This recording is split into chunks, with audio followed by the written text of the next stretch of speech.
everybody, and welcome to this Inner Child Empowerment class. I'm so excited to have you here. This is one of my favorite things to talk about, my hyperfixations.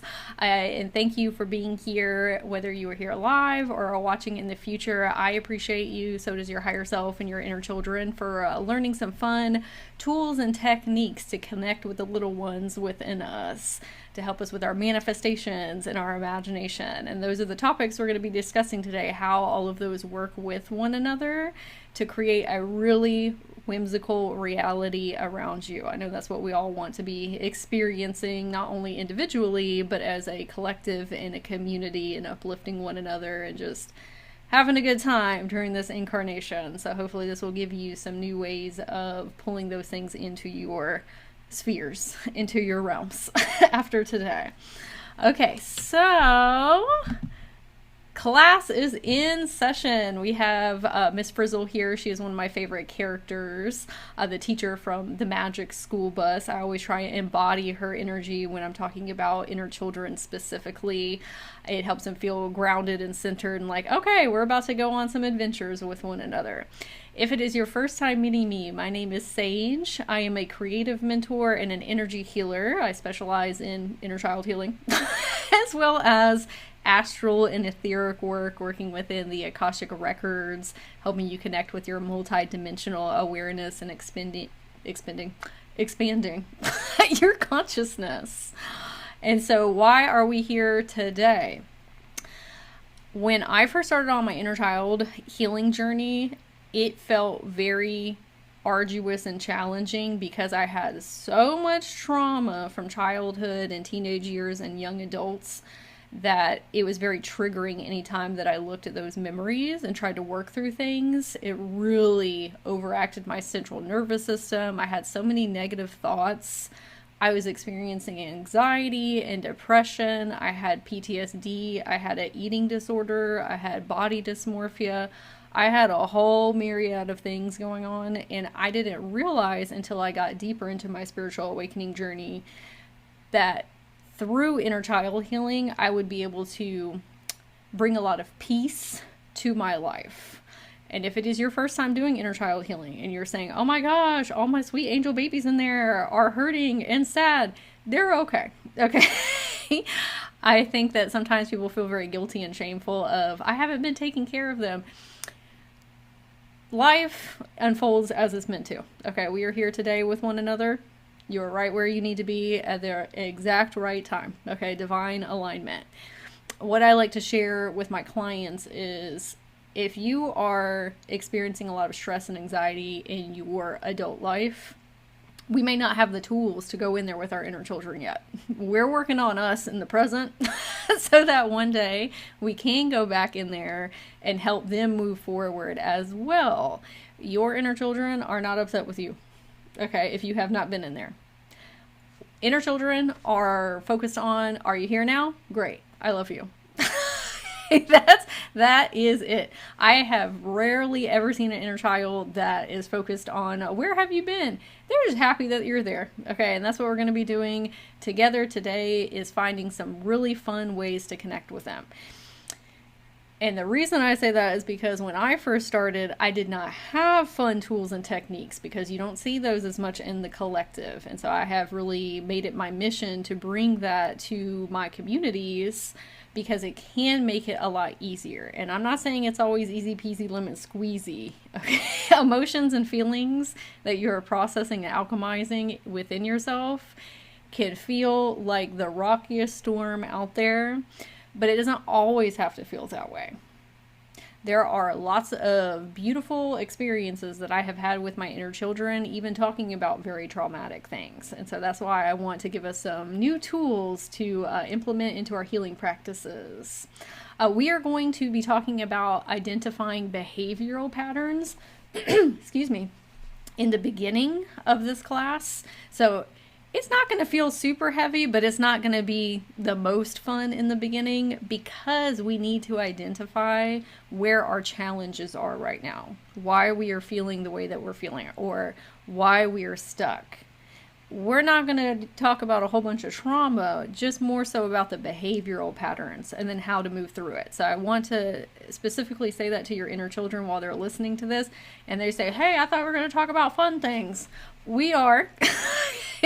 And you learning about behavioral patterns can be fun if we're holding that perspective of, oh, this is what's going on.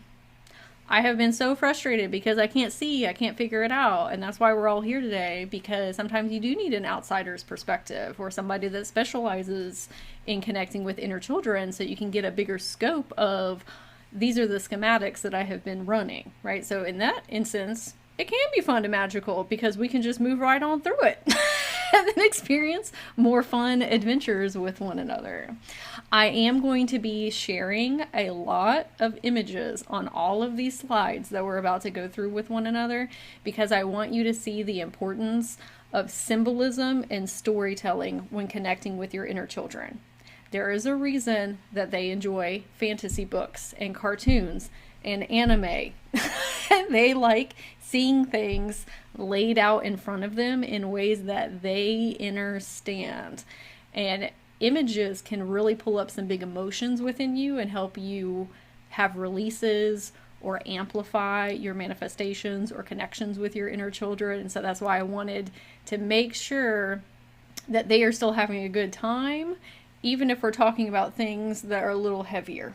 Okay, and you can see, oh wow, this really does make a difference for my psyche and my subconscious to see images that are representing the words that we are saying. And we're going to talk about that a little bit more when we talk about my psychic development workshop, which we're doing for a giveaway for those of you who are here live.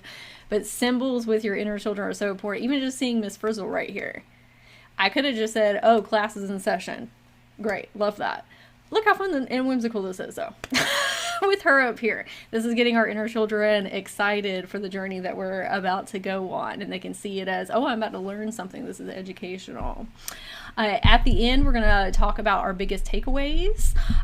Because there's so much that's about to be in this class, I'm not going to be answering specific questions, but if you have follow-up ones after class, you can always feel free to reach out to me via email, magicwithsage@gmail.com, or through my social medias, Magic with Sage, or you can book a one-on-one session and we can get on into it with all of your questions.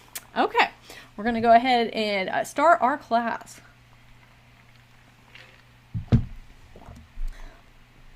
Why are inner child connections important when manifesting? Because they expand your imagination, your inner children, as well as the magic, miracles, opportunities, synchronicities, and abundance available to you. When you're an adult, we are so hyper-focused on what we got going on in the 3D with the bills and the kids and our job and all of the external circumstances that we forget that life is meant to be whimsical. Your inner children will help you tap back into that, and really amazing things orbiting your field, magnetizing to you, because a lot of us are magnetizing more stressful things or fearful things because that is what we are hyper focused on. Your inner children have completely different perspective lenses. They don't care about all that. Okay, they just want to have fun. So we're going to empower them today to magnetize more of that to you. So let's take a case study here. Somebody might be saying, I can only receive money from my 9-to-5 job. That is a belief with some people's finances. It's a big one. Like, how else is it supposed to come to me? I don't have any other avenues open or available. In working with our inner children and expanding what is possible for us in our life, we could have another person over here that has this experience. I was drawing in my journal at a coffee shop, and a woman came over, asked about my art, and ended up commissioning me to design her wedding invitations for $1,200. This is getting paid to exist and doing the things that you love and not having to work and strive for it. It's simply magnetizing to your whimsical energy okay? But I could tell you the difference between these two people if I was meeting with them in sessions of how open are they to miraculous things happening. And this might seem like a silly example, but I was literally on TikTok last night and this girl was talking about how she was at the beach and she was drawing just on her canvas. And this random lady came up to her and said, "Hey, can I commission you to do XYZ?" And hired her right on the spot to do a job. And she said, "I'm not a professional. I just like doodling." But the lady enjoyed it so much. She said, "Hey, I want you to work on this piece of art for me." And I thought that was so funny and synchronistic because I came up with this example, but then I saw it in the 3D with that girl on TikTok and I was like, oh, I'm going to tell everybody in the class. So this is another real world example of this. So this is from one of my clients who took my Magic Money Quest. This is supporting you with your finances and learning about magical archetypes and just really helping your inner children have a different relationship with money. She sent me an email the other day and said that she had an insurance claim in December that she was denied for, and it was $3,000. She took my Magic Money Quest the other day and then got an email from, or a call from the insurance lady that said they changed their mind and then sent her a $3,000 check right after she started taking the Magic Money Quest. And then she got a $502 rebate that she had forgotten about from weeks prior within a day of also receiving that other check. That goes to show you when you are expanding your imagination and the possibilities that could happen, what can come in very quickly, okay?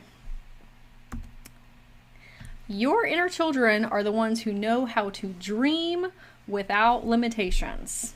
They say, oh, I love unicorns and dragons and fairies. And as adults, we're like, oh, that's not real. I mean, some of us know they are.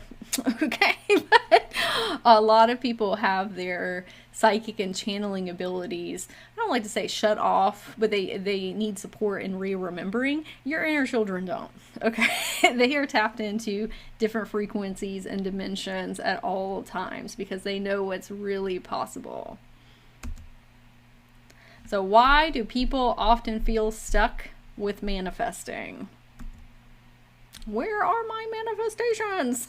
If you have been frustrated and you have been doing all of this mindset work, energy healing, maybe even still connecting with your inner children right now, but things aren't materializing in the way that you want to, we're getting into why that might be. If you catch yourself always imagining the worst case scenario, it's because your imagination has been trained to scan for danger. You learn to brace for impact when you were growing up. You might have had overbearing parents, and a way to stay safe was to expect disappointment, which then rolls over into your manifestation practices. Your brain, as a child, learned to protect you by preparing you for everything to go wrong, just in case. This is where we start making connections of, oh, I didn't realize that those things were correlated with one another, because seemingly when you're looking at it, it's like, oh yeah, I had spooky, scary parents and caregivers or teachers over here.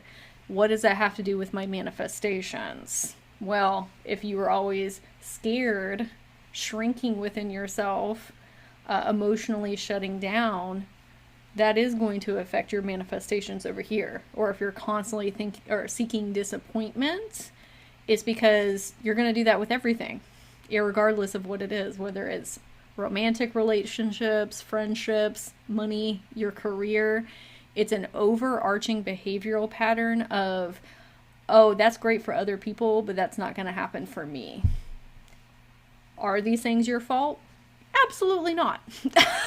That's where a lot of people get tripped up too. And they say, oh, if I was better, I would be able to manifest. You probably just have some old behavioral patterns that are not even your fault in the first place. They were instilled by your caregivers or your parents or society, religion, culture, capitalism. It's not your fault that they're in there. But it is our responsibility to work through them. And that is what we are doing with one another today. So you might have experienced the tone of a voice, your parents being very sharp, a slammed door, or maybe even the silent treatment from them. And there's a whole other myriad. We don't want to get into too much spooky, scary stuff, but physical, spiritual, mental, emotional types of abuses, those can come into play here as well. Your inner children remember that. So when things are even going well in life, you are scanning for danger, waiting for things to go awry. I have experienced this personally in my life, where I will get exactly what I asked for with my manifestations, but I still had a fear of, okay, well, that worked this time, but is it going to work again? And why wouldn't it, right? Like, I proved to myself it could, but it's waiting for the other shoe to drop, or not thinking that I'm worthy of it, or constantly needing to prove my love. Or prove my worthiness and prove that I'm worthy of being loved. But that is coming from inner child trauma of experiences that I had personally with my biological parents and my grandparents who raised me, and growing up in a religious household and a myriad of other things. But once I got deeper into inner child healing, I started to connect the dots of, oh, these things are correlated with one another in my manifestations. But imagination was not meant to be used against you. It's how you create new timelines, new outcomes, and new things to celebrate. Connecting with your inner children is an invitation for everything to go right. So a lot of us have been utilizing our imagination, again, bracing for impact, waiting for disappointment, saying I'm not worthy of this or I need to be better. That's one way imagination can work, but it's not the way that it's meant to. It's meant to launch us into whimsical realities where everything is better and better and better, and you are always succeeding and thriving. We just need to redirect and reteach how to work with it. Okay, we're going to talk about survival mode, which the majority of people are in. Okay, and hold on, let me drink some water and we'll get into that in the tangent. So many people are in survival mode for multitudes of reasons. Survival mode is when your body and your mind are only thinking about what is currently happening. You are laser focused on escaping the present moment. It's a protective state your nervous system enters when it perceives danger, whether that is real, imagined, or from memory. So what I mean by that is, if a tiger is chasing you, obviously that's real danger, right? But if it's imagined danger, I see a lot of people, including me, that had social anxiety because I grew up in a very tumultuous childhood. And so when I would go out in public, I'm frequency reading everyone around me, which is making me hyper fixate on people that have ooky spooky auric fields that are angry and upset and frustrated, so that I can protect myself. Well, what that ends up doing is manifesting more of those experiences and drawing more of those people to me. When I realized that I'm in survival mode and I'm actually magnetizing more of this to my field because my inner children feel scared and it's not actual social anxiety, I'm just trying to protect myself, I was able to make a lot of changes in my life, and I have the best time out in public now. I'm focused on people that are smiling and laughing and giving me gifts and compliments and vice versa. That's the experience I have now because I figured out I was living in survival mode from childhood. From memories, if you experience something that brings up old emotions or feelings from childhood, your inner children think that's happening right now. Even if it's a completely different circumstance and you're not in danger, everything's fine, you're really safe, they are going in hyper alert mode. And it's making all that trauma resurface up in your body, which ends up becoming negative thoughts and negative beliefs. And then you manifest more of what you don't want. And now we're in a behavioral loop in a cycle. And now we're getting frustrated. And now we're thinking we're not good enough. And nothing ever positive happens for us. It's a very slippery slope. So we need to be aware that a lot of us are experiencing this still. And maybe it's not you 24/7, but even me as an energy healer who does this every single day for myself and other people, I still catch myself in survival mode. Even before this class, I was getting super nervous. I was like, oh my gosh, are they going to like me? Did I make this cohesive enough? Are they going to understand? Did I do too much? Like all of these just ruminations, that's survival mode because I didn't feel enough when I was a child. I was always having to prove myself, and I became an overachiever and a people pleaser. And I had to have a conversation with my inner children before this and say, hey, remember all of these beautiful people who are coming to this class are excited about what you were going to talk about. They love you. You love them. They're just a different reflection of you. We're literally just talking to ourselves. Okay, how are we going to be embarrassed talking to ourselves? So these are all conversations I continuously have with me because it is very triggering to live in the 3D. Because of social media, and you know, we could go on and on about that. We all know what I'm talking about. I don't want you to think, oh no, I'm doing something wrong. This is a natural default of so many people in the collective. Okay, there are so many different ways to heal through this and show up differently in reality, and that's what we're doing today.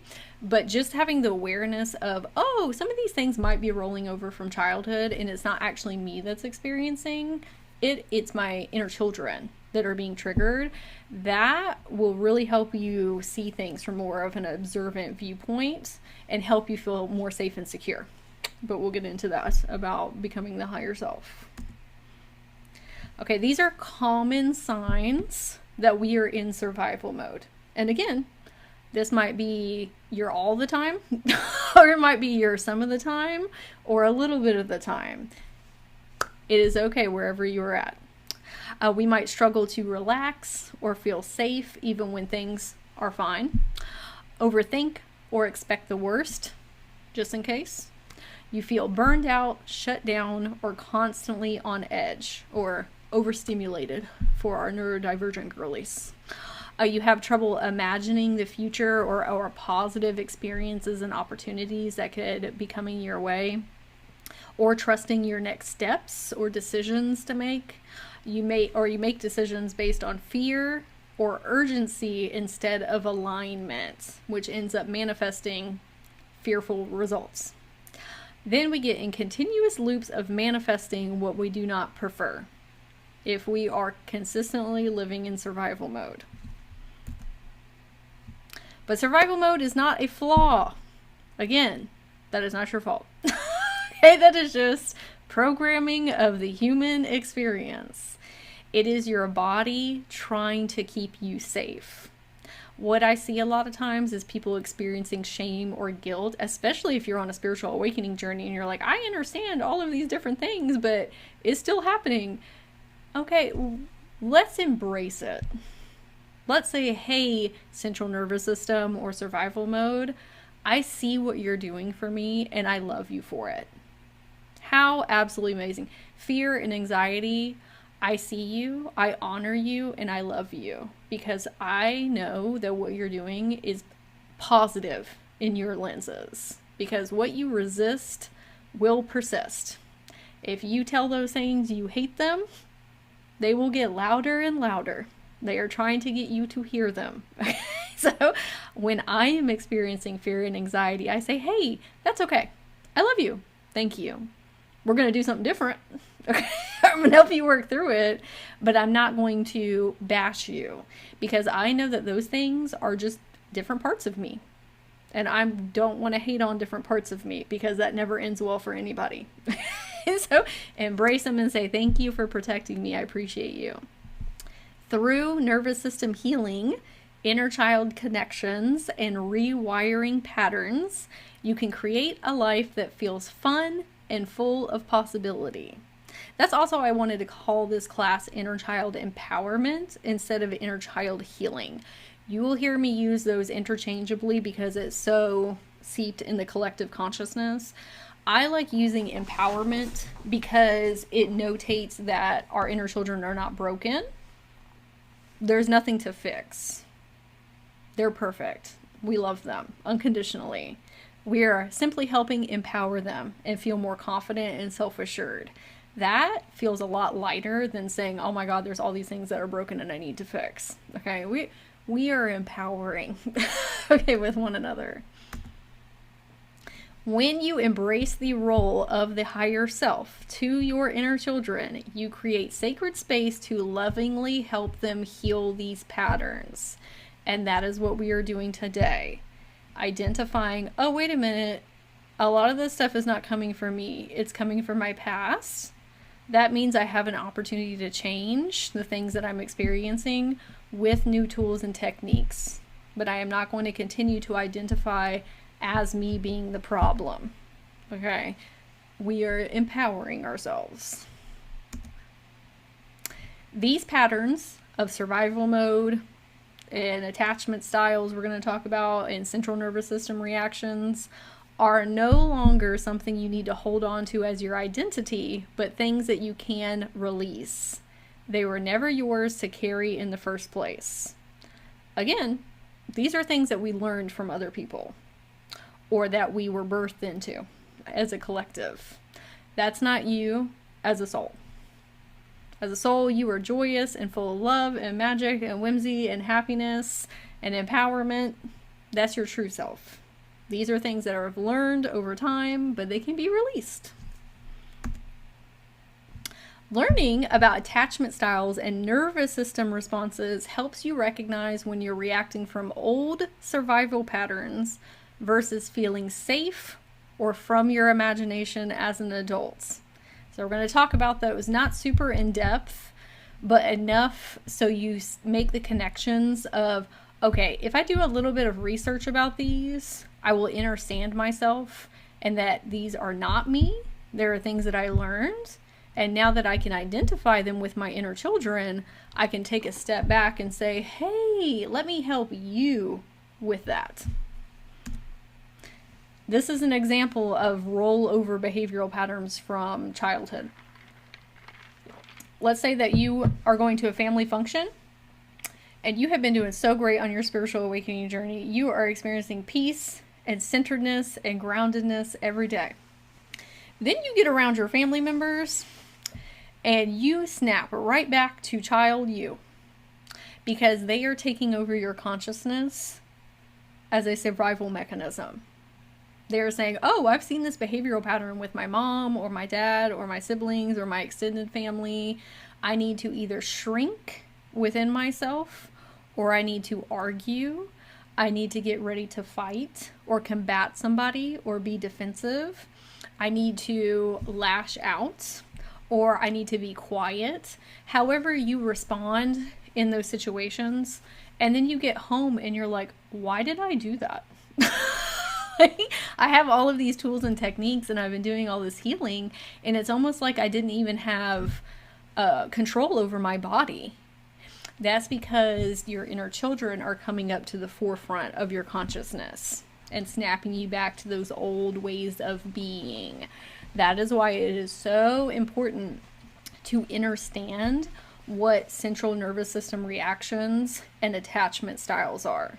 Because if you can identify those, now we're consciously aware of, oh, wait a minute, I'm snapping into that. And I don't have to do that. Maybe I need to take a second to recenter, go take a walk outside, have a conversation with my inner children of, hey, you're safe. I love you. We're not in danger. I'm the adult. I am the higher self. I don't need you to protect me. That's what I'm here for you. That can make the world of a difference. If you're just now starting those processes, I'm not going to say that it's going to be automatic every time for you to do that. It's something that I had to continuously do with myself in order to stay consciously aware. But now I'm at a point when I'm around people that I don't convince anyone of anything. I'm not going to argue with you. I'm not going to defend anything. I'm not going to get into it with you at all. If we are not on the same wavelength or on the same paths or on the same levels of understanding, I'm not going to engage with that. But that's a skill set that I have learned how to implement with my inner children, that they don't feel the need to take over when I'm around family members or 3D persons who are not as consciously awake and aware. So once you notice these patterns, you can choose to respond versus react from your inner child state of consciousness and level of awareness. So we're going to respond in these situations as adults instead of reacting from a traumatized child. So again, we're not going to really go in depth on these, but I just want to bring them up and highlight what they are. And then I am actually going to send resources on videos that you can watch that have helped me on my journey. Do you have to become an expert at these? No. If you are feeling the call to be an inner child healer for other people, I do recommend doing a deep dive into these. It will help you immensely be able to recognize patternings and connections within other people. But if it's for your own personal journey, watching a couple videos will give you enough of what you need to say, oh, I see what this is. Okay, I see what I'm doing, or what my inner children are doing, or maybe what I'm doing as an adult. Now we can work through it and find some new tools and techniques. So our different attachment styles, when we're thinking of attachment styles, we think of relationships, like with romantic partners. That's not all it is. It's with every single relationship you have with anything in life. It can affect your relationships, whether that's coworkers, your boss, your friends, family, anyone. Your money or your finances, your physical health, or your magic, your whimsy, your spiritual gifts, your channeling and psychic abilities. So the different attachment styles that we have: anxious, fearful, avoidant, and secure. We are looking for secure. Okay, that's the one that we want with all 4 of these areas of life. And these 4 areas of life, which we're going to get deeper into here in a minute, are kind of all encompassing. Obviously there's going to be outliers, but if you really take a notice of how am I interacting with the 4 of these in life, it will show you where you're at with survival mode and how your central nervous system is interacting with different things throughout life. So I'm going to send a video teaching you about attachment styles. The next one is central nervous system reactions. When you are experiencing stress or anxiety, typically your body goes into one of these 4 states, if not multiple at a time. So I know we have heard about fight, flight, freeze, and then we also have fawn. Fawn is when you are shrinking within yourself. This is where people often have a lot of issues with communication and do not like to have confrontation with others or perceived confrontation. You're afraid of rejection. That's where the fawn piece comes in. So again, if we understand these on a little bit more of an expansive level, when you are, let's say, around your family, you can say, oh, I'm going into flight right now. Oh, I'm going into fight mode. I'm going into freeze. I'm going into fawn. Oh, that means I don't feel safe. Oh, that means it's my children that don't feel safe. Oh, they need me to come in as the guardian and the protector and say, hey, I got you. We'll talk about this later when we get home, but I don't need you to take over. Okay? And that's with anything. Finances, while you're at your job, while you are doing your astral and etheric travels. There's so many times that your inner children just come up because they're nervous and anxious. Well, if we understand both of these together, we have an awareness where we can take a pause. I'm going to send a video about this as well. Whoop. When you understand your attachment styles and nervous system responses, you can pause and ask yourself, is this happening right now? Danger. Or did this start in childhood? Is this perceived danger because of something I experienced in the past? This moment of awareness gives you space to respond versus react. And not only external people and experiences can agitate your attachment styles and your central nervous system reactions, your thoughts do that as well. Okay? I know that we have had catastrophizing and negative what ifs and overstimulation and us getting ourselves in a tizzy, that is coming from your attachment styles and your central nervous system reactions as well. So it can be self-imposing.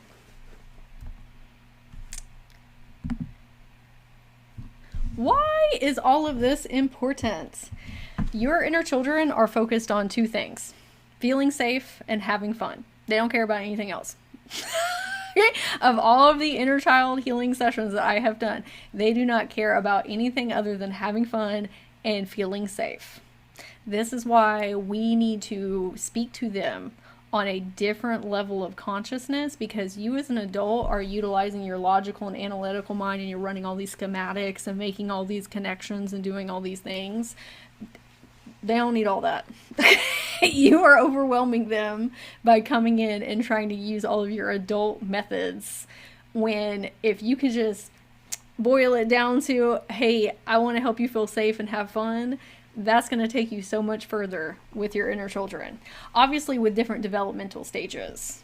If you're talking to a baby, I know a baby's kind of young, but a baby to like 12 years old, they don't have the same level of understanding that we do. Now, if you're talking about maybe 13 and above, they're, a little bit more conscientiously aware and are getting closer to have a developed prefrontal lobe cortex for judgment and reasoning skills. But when you're talking about really young children, they just want to feel safe and have fun. So when they feel safe, you can imagine new possibilities for your life. Okay. Will this affect my manifestations? You getting triggered and overstimulated and your central nervous system kicking on and being in survival mode. Because where we're at right now, it's like, oh dang, I have so much to heal. I'm broken. There's so many challenges. Oh my God, this is so much more that I have to take on. No. Okay? No. That is not what we were telling your inner children or you today. The thought that we are going to have affirmation over ourselves: it doesn't matter how I feel, I always receive my manifestations. I want you to really let that sink in right now with you and your inner children. It doesn't matter how I feel, I always receive my manifestations. Because there is a rhetoric in spirituality that you have to be fully healed or feeling good or high vibe all the time. No, you don't. No, you don't. There are plenty of people that are stressed out and anxious and triggered or doing wonky donkey things that aren't great out in the world, and they're manifesting all kinds of things. Okay, that's you creating a value system with your worthiness for your manifestations. Now, do we want to feel stressed out and anxious all the time? Obviously not. That's why we're looking at all that stuff. But it's not going to affect your manifestations unless you let it. Unless you believe that. Okay, so we're going to say over our inner children, hey, there's no more lessons. There's no more lessons. There's no more challenges. We don't have to prove anything. Everything that we are experiencing through life is a growth moment. We are evolving. We are simply experiencing us and other people. That's it. Okay, I don't need you to learn anything else. I don't need you to do anything else. We are receiving irregardless, okay? Because we know at the core of our being, we're a beautiful soul. We are worthy of happiness and joy and whimsy and magic without having to do anything. We're doing these things so that we feel better throughout our day-to-day and can create even more expansatory manifestations that are bigger and bigger and better and better. But just because you feel that way doesn't mean anything. But it is going to help us feel better in our day-to-day. But we want to detach from our manifestations that we have to prove something. So I want you to say over your inner children, if it feels in resonance with you, I always receive my manifestations. Period. Okay. Your imagination is how you manifest. It's what invites you to dream beyond your current reality. But what if I don't remember my childhood? This is a big question that a lot of people have. It's fine. You can still connect with your inner children. I did not remember most of mine because of trauma. and I had blocked out so much of it because I did not want to re-experience it, that's okay. We are going to come at it in a completely different lens where if you don't remember anything, that's totally fine. You will one day. You need to, or not you need to, as you develop your tools for more expansatory levels of healing, you will start to remember those things. I remember most of my childhood now because I have come at inner child healing in a way that's not spooky and scary and re-traumatizing. There's a reason that they pushed all that back here, because it doesn't feel good, right? We're not trying to take them back through it. We're going to come at it from what's the word I was saying before? Some workarounds. Like, we can still observe it and talk about it without having to physically, viscerally re-experience it. But there will come a time where you start to remember things, and not just negative things, positive things. As I've gone on my journey, they have reminded me of amazing experiences that I had because I completely forgot. Like, they kind of jumbled all the memories up together and stuffed them deep into my subconscious and my psyche. But you can ask your inner children, hey, are there any really awesome things that I may have forgotten about that you can show me? And have positive ones come up. So often when we're thinking of inner child connections, we're thinking that we need to speak to them directly in our imagination or our mind's eye. Not necessarily. That comes with a little bit more proficiency in your channeling abilities or with your clear gifts like clairvoyance or clairaudience. But your inner children will speak to you through your thoughts, feelings, and emotions. Even if it's not audibly, it's a physical sensation that you are experiencing. Like the example that we gave before of you being around your family members at a function and having a crash out or being overstimulated or overwhelmed. That's your inner children speaking to you, even if you don't hear them. They're saying, I'm scared. I feel like I'm in danger. It does not have to be audibly or you visually seeing them. When I figured that out, it really helped me take the pressure off of myself of, oh, I'm not doing it wrong. Like, maybe I just don't have that level of channeling abilities yet, but that doesn't mean that I'm not connecting with them. We're just not maybe at that level yet. When I first started inner child healing, let me get to the next slide and then it'll make more sense. Hold on. What if I can't hear my inner children? They can hear you. Okay? When I first started on this journey, I thought I was so silly and ridiculous for just talking to my inner children that I didn't even know there was multiple inner children. I just thought there was one. So I'm just talking to this inner child and they're not saying anything. But my soul knew they could hear me. I said, I'm just going to keep at it. And one day I will be able to. Just like with your higher self, you may not be able to hear them very clearly right now. That doesn't mean that will be the forever case. Actually, when I started working with my inner children first, before connecting with my higher self, I taught myself how to be a higher self to my inner children, and then they started talking back to me. And now all of a sudden I can hear my higher self super clearly because I know what it means to be a higher self. That's a frequency that you lock onto. Like, oh, that's what it means. That's how it sounds, or that's how they sound. That's how they interact with me. Well, you can teach yourself how to do that if you do it with your inner children. And it opens up the channels of communication both ways. So keep at it. They can hear you. Okay, you just keep on talking to them and hanging out with them and going on fun, mystical, magical adventures, and they will start to open up. They also might speak through memories. If you are going about your day-to-day and you start thinking about something super random, you're like, what the heck, why did I think of that? It's your inner children. Maybe. Sometimes we see things out in in our life experiences that is reminiscent or nostalgic of things that have happened in the past, and that'll bring it up. But sometimes that's your inner children pointing your awareness at it so you see it, so that you're reminded. So if we're not there audibly or visually yet, pay closer attention to what's coming up with your memories. Say, oh, maybe that is them asking for support. Especially if they're still learning, it is safe to voice their feelings and opinions. If you were shut down as a child and told to be quiet and not cry, or your feelings are invalid, or you felt scared to share or invalidated, they're still feeling that way. And so they feel that way with you too.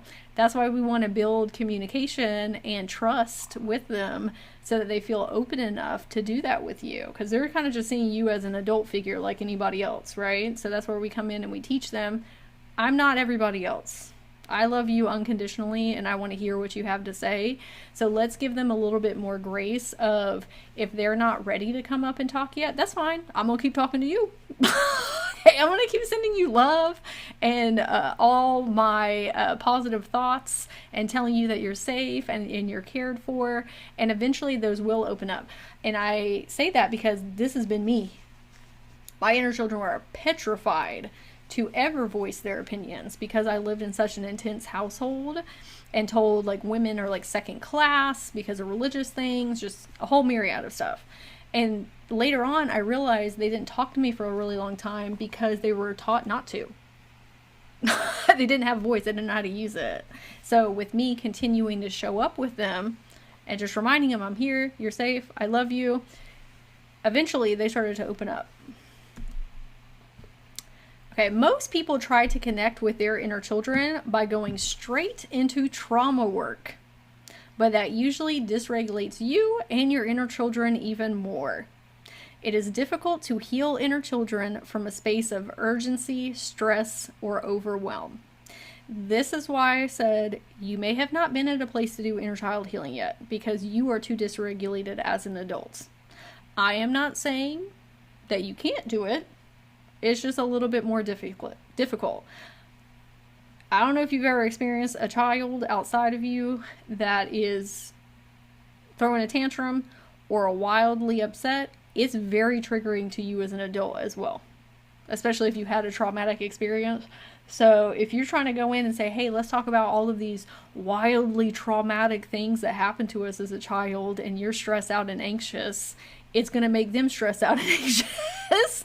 This is where we are learning as an adult to ground and center ourselves. That's why we did the meditation before we even started this class. So that way, when they are experiencing intense emotions, you can say, hey, we're good, everything's all right, why don't you tell me what you got going on? So that's why it's okay if we're newer to inner child healing and we haven't quite got there yet, because you're still learning tools and techniques as an adult to be able to hold that space for them. And I'm not saying you have to be perfectly calm. There's been many a time where I have been very triggered talking to my inner children, which ends up helping both of us. But I just wanted to highlight that in case. Now, if you met somebody and they just started trauma dumping on you, that's no fun. Okay, I know we've all experienced that as light workers and people just naturally do that with us, but it's very jarring to your system. How do you think that feels to your inner children? You trauma dumping on them and saying, hey, let's look at all this people pleasing and overachieving and masking and fear of success and fear of failure the very first times you go in and speak with them. That's probably why they're retracting within yourself. Okay, there will be a time and place for that. If we are newer to inner child healing, we need to be having fun. We need to be creating safety. Those are the two things that we need to focus on.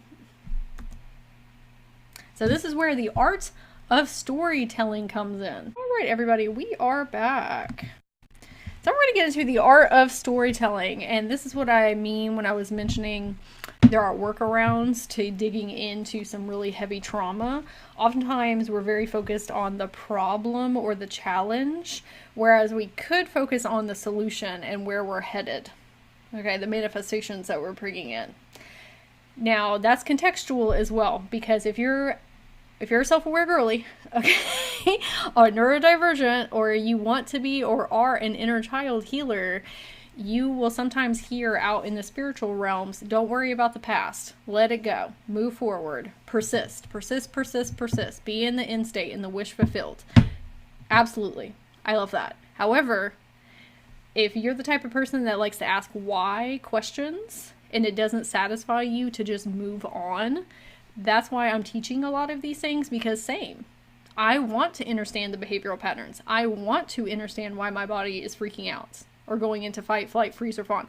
I want to understand attachment styles because I resonate with people who want to know those things too. That's why I end up teaching in my mentorships or through my content creation. It's okay if you manifest, persist, and forget about the past. That's okay. But a lot of us here do want to understand the intricacies of these things, and that's why we're here together. Right? So either way it's totally fine. But if you're that type of person that is not fulfilled by just moving on, and you really do want to have a better understanding of yourself or for other people, that's what we're doing. Okay, you are the star of your movie. What kind of story are you writing? What is the script in regards to your relationships, your money, health, or magic? The 4 main manifestors people are focused on. Okay, the big umbrellas. You are the star. Everybody else in reality is a supporting character.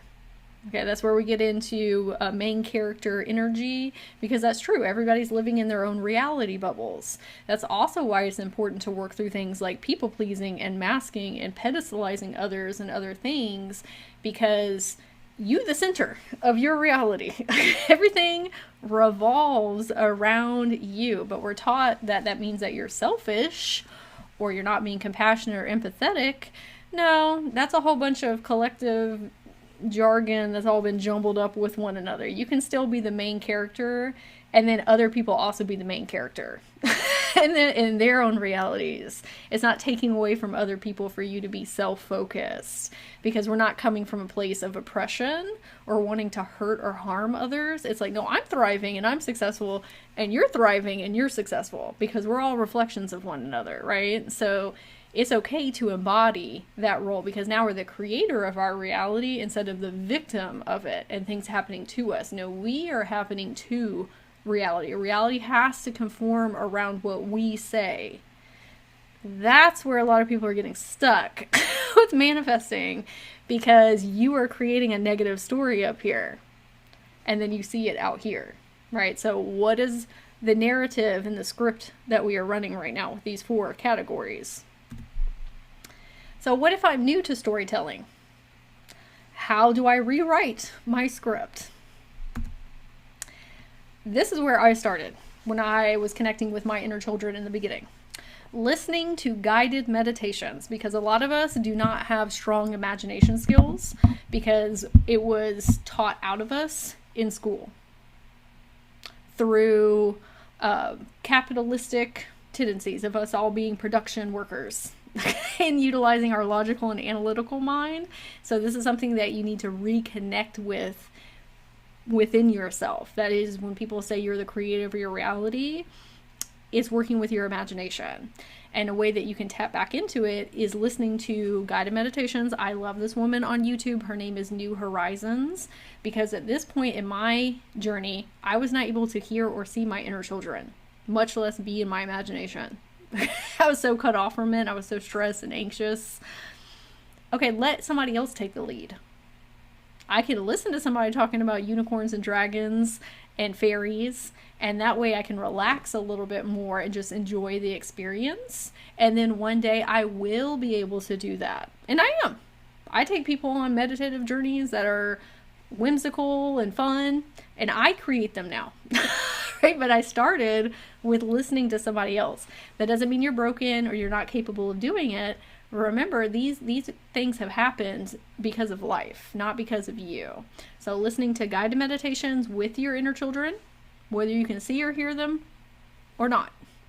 Okay, this is you investing time and energy with them and saying, I'm here, I love you, let's hang out. You can also listen to stories on YouTube if you're more of an auditory listener, like The Bear and the Bee. It's literally a children's book that you can listen to. There's so many of them online. Or actually read tangible books. I know that sounds kind of silly, like, oh, I'm reading a book for an 8-year-old. Okay, but it's for your 8-year-old. They want to read it.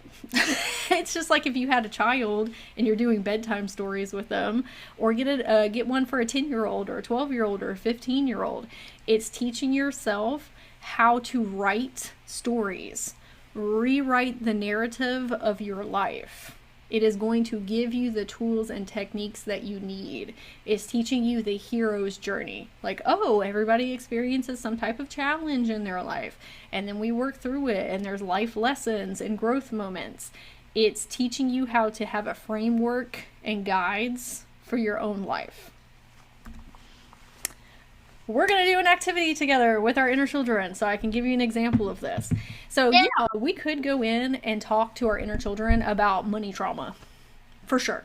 And sometimes that is beneficial. Okay, you really got to ask yourself, right now from where I'm at, would it be more beneficial for me to talk on a higher observatory level and do something fun and whimsical with my inner children? Or do I really need to understand the intricacies to clear it out, or to help somebody else that's experiencing money wounds? But if you're brand new to inner child healing, do this instead. Because this is going to open up the windows of trust and communication with them. And then you can go in and do all that trauma work later. Okay? But we need to start somewhere fun first. And this might seem silly to you, but it's not silly to them. Again, they don't care about behavioral patterns. They care about having fun and feeling safe. And oftentimes, that will heal all that stuff without you even having to go in and do all that trauma work. So we're going to make a money potion together. This is something that I did with my inner children and shared on my social medias. And it was fun and lighthearted and just what my teeny tiny inner children needed to manifest more money in our life. Okay, so money potion. If you were going to create one, like you're a witch, you're a wizard.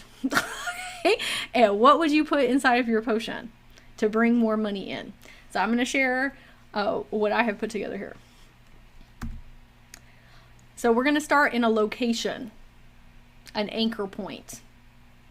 It's going to make it more tangible and more real. So we're going to envision that we are in a potion room. Okay, you can find pictures of them on Pinterest. If you look at pictures of what you are trying to pull up in your imagination, even if you don't see images in your mind's eye, I don't see images. I feel images. But it's still beneficial for me to look at a symbol in front of me so that I can feel it more viscerally. Okay, so we're going to look at a potion room. So what we're putting in to our concoction, 4-leaf clovers for unexpected blessings coming in. Ladybugs are messengers of luck. We're not putting the actual ladybugs in there. For people's inner children, they're like, no! Just the energy, the essence. Rainbows are the bridge between desire and delivery. Dolly Parton, again, her energy. So Dolly Parton has a literacy program where she sends out 3 million books a month to children ages 1 to 5 in the United States for free. She has sent out 240 million total to this day out of her own funds. She is a representator of somebody who's doing amazing things with their wealth, which our inner children need to see more of. Because a lot of times they're like, oh, rich people are evil. Not Miss Dolly Parton. She's doing great things for people's children to grow up and have, great reading skills to help them as adults. And so we love that, so we're including her. Gold doubloons for finding treasure. Peppermint and eucalyptus, which helps us feel fresh with our money energy and clear of mind. Clear out all of that muck and that mucus. Okay, energetic mucus. Dragon's breath to fuel your passions. Moss for rich growth. A cash register, the old-timey ones that go cha-ching for the sound. And the color of our potion is like a Baja Blast from Taco Bell. So what do we do with our potions once you have mixed them up? Now, if you do this activity with your inner children, they might have completely different answers. And if you're not hearing something from them, you do it. Sometimes we're thinking like, oh, I can't hear them. It's coming from my mind. It's all you. Okay, eventually there will come a time where you are able to hear them individually, all their different ages. If it's just you coming up with it, at least we're hanging out with them and having fun and doing enjoyable things. Okay, it doesn't matter. So So I want you to do this activity and say, what would be in my money potion? What would be in my love potion? What would be in my health potion? What would be in my spiritual gifts potion? Okay, and go on Pinterest and find all your pictures. So what are we going to do with the potions once we have created them? You can envision with your inner child pouring it into your bank account. Okay, all over your money. Okay, and it just amplifying and manifesting more of it. And it just stacks and stacks and stacks. You can envision in your mind that you're giving it to your friends, because your success is their success and their success is your success. You're like, oh, here's one for you and one for you and one for you, sending them blessings, much like you would do with Reiki, healing energy. I'm giving my friend a potion. You can tell them, auditorially, or you can just do it in your imagination. I'm sure they would be happy to receive. Or you can drink one for yourself for fast effects. Oh, I'm drinking my money potion today. Money is on the way. Okay. It might seem silly to do this, but this is exactly what your inner children need. Or not even need, what they enjoy. You're over here doing all these logical and analytical things with financing and budgeting and mindset work. Still do those things.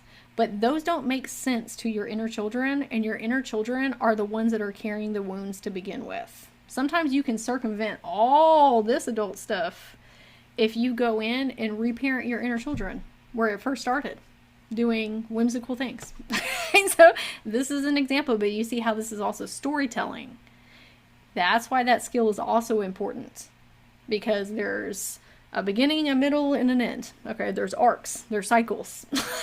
That's what makes sense to children. That's why they resonate with Disney movies and things of that nature. It's teaching life lessons. Okay, so 4 areas of manifestation. I could sit here and talk about all of the inner child wounds that somebody can be experiencing. People pleasing, fear of success, fear of failure, imposter syndrome, emotional shutdown, perfectionism, overachieving, yada, yada, yada. Okay, love that. Still do that. Okay. What is going to be more beneficial for you if you are just now starting an inner child healing is simply focusing on these 4 areas. How do I feel about relationships? How do I feel about money? How do I feel about my physical health? How do I feel about magic and whimsy? Okay, and that includes your spiritual gifts and like signs and synchronicities and miracles and things of that nature. I'm going to focus on those 4 areas. How do y'all feel about those? That's a great place to start. Those are overarching umbrellas. And then when you get a little bit deeper into inner child healing, now we can focus on the intricacies of the wounds if you want to do that. Now let's talk about soul journeys. When people are going in to connect with their inner children, a lot of times why I see that they're getting stuck is because they're just meeting them in the pitch black. That's scary for anyone. Okay, I don't even like being in the dark as an adult now. Okay, like when I'm out and about and my room's okay, but nobody wants to be experiencing that. That's where a lot of the fear and anxiety is coming from, because it's like, oh no, what could happen? Something's going to get me, the ghosties and the goblins and the ghoulies, or I'm not going to be able to get back in my body if I go too far in meditation. Start somewhere that is grounding and centering for you as an adult. Or ask your inner children if you can already hear them, or they can show you a memory or a place that they want to go to. But start in a location. Look at pictures on Google or Pinterest. Some people are having a difficult time pulling up things in their mind's eye. It's not cheating to look at a picture. It's helpful. I still look at pictures now, and I am a very proficient channeler because it makes it more real and tangible and more fun. So you can start in a forest, in a cozy cottage, by the ocean, or the mountains. Those are just a few examples. It can be an amusement park. It can be an ice skating rink. It can be the mall where your teenagers want to hang out. But pick somewhere to start and meet them instead of just going into the blank space of the void and expecting to see them. Okay, this is what I do with my inner children or when I'm helping clients. When I'm working with clients, usually start in a park before I even connect with their inner children, because it's very healing to be around trees and the sun and the flowers and the bees, and everybody knows what a park and forest looks like. So that's where I usually start. I will come into the scene and I will say, hey, or if there's any inner children that want to talk to me about love, relationships, money, health, magic, whimsy, I would love to speak with you. Let's sit on the ground with one another. Now, do you have to see the inner children while you're doing this? No. Sometimes it's just an intuitive knowing and an intuitive feeling. You'll see them eventually, okay? But we're going to walk through this, okay, together, irregardless if you can see or hear them. You're going to sit on the ground in the park or in the forest, wherever you decide to start, because that helps them feel grounded and connected to Mother Gaia. And if you are an adult that was looking down at a small child, that is very intimidating if you had overbearing parents. So we're going to be eye level with them or close as we can to them so they feel like a peer. Okay, so we're going to sit on the ground. We're going to say, how old are you? If you don't get a response, that's fine. You're just letting them know, hey, I care. Okay, and you might be surprised about being able to hear them. When I do soul retrievals with clients, sometimes they're like, I've never heard my inner child. But then we go in and we ask specific questions like this, and they're like, oh my God, I can hear them. I'm like, yeah, because we're being more specific. We're not just going in with no plan. Okay, so how old are you? Where do you want to meet? Where do you feel safe? You might have started in a park, but maybe they want to take you to Unicorn Land, or they want to take you to go see the dragons. We want to set them up for success, and them seeing you as the higher self, and that you can go anywhere in the galaxies and the cosmos. Okay, where do you want to go? Or we can stay here in the park or the ocean or wherever, but we want to ask them because we're trying to validate that they have their own the opinions and feelings and emotions. How are you feeling? Break it down. You feel sad? You feel happy? You feel angry? You feel frustrated? Do you feel scared? Simple. Simple, simple, simple, simple. With inner children. Oh, we as adults are overcomplicating things. Okay? When you're working with inner children that are like 15, 18 years old, you can do that with them. The younger inner children, happy, sad, frustrated, angry, sad. I think I said that before, but just basic emotions. Can you tell me about how you're feeling in regards to relationships, money, health, magic? Simple. They don't understand what you're saying with people pleasing. They don't understand what you're saying with masking. Okay, if you're newer to inner children. But they do know what love means. They do know what money means. They do know what health means, and they do know what magic means. Okay, start there. And then sometimes you might be surprised. They start telling you things. Kids are a lot more aware than we give them credit for. This is more if you're newer to inner child healing. Why do you feel that way? Simple question. Why do you feel that way? Validating them. I hear you, and that totally makes sense. What we don't want to do is try and argue with them or try and change their mind. We want to shower them with love and compassion and empathy, and I get it. Yep, that's valid. Okay, we can talk about it, and I can help you feel better, but whatever you're feeling, totally okay, totally understand. Because you as an adult are using your logical and analytical reasoning. It's kind of like your inner child might have seen your dad as a monster. A scary, spooky monster. You as an adult, you're like, oh, he's just a dude. He's just a guy. That's not how your inner child saw him. Okay? So we don't want to be like, oh, he's not, or, invalidating them. Like, okay, that's valid. Sure. Okay? And then we can help walk them through how maybe he is not, but we want to give grace of they are perceiving how a 5-year-old is perceiving things, or a 7-year-old or a 10-year-old. What can I do to support you? Sometimes it's just a hug. Sometimes it's you helping them feel safe, giving them a kiss on their cheek, taking them to Dragonland. It's going to be different than what you need as an adult. It may not even be as much as you think that you need. What I'm saying, when kids really just want to feel safe and have fun, if you can help them with that, there's a lot of trauma work that you can circumvent. Because it's coming from them in the first place. And if you can just help them with those two things, a lot of times you can just keep pushing. Okay? What can I do to support you? So how do we work through when we are having very intense emotions? Because that is going to happen sometimes. You are going to have inner children sometimes that are stressed the F out. Okay, and they are having a tantrum, and they are scared, and they are fearful, and they are angry, and they are frustrated. So I'm going to walk you through an experience that I had the other day. I was so incredibly triggered and agitated. And I was watching all of these videos to try and regulate my central nervous system. And I had to take a pause and say, this is not going to shift until I go in and talk to my inner children, because that's where it's coming from. I understand that I am having an issue with an attachment style and a central nervous system reaction right now. It's not going to heal it with my adult mind. I need to go in and talk to my inner children. So I went into my imagination, and I love being at the beach. Okay, and so do my inner children. So I said, hey, can you meet me at the beach so we can talk? And then there was an 8-year-old version of me that met me there. And I said, hey, let's sit on the ground together. And she ended up putting her head like in my lap and was crying. I'm crying in the physical plane. She's crying. We're all crying. And I said, can you tell me what's going on? Why are you feeling this way? And I said, I want you to, I don't want you to try and fix things. I want you to tell me exactly what you are feeling. It's not going to hurt my feelings. I don't care what you say. I will love you irregardless and unconditionally.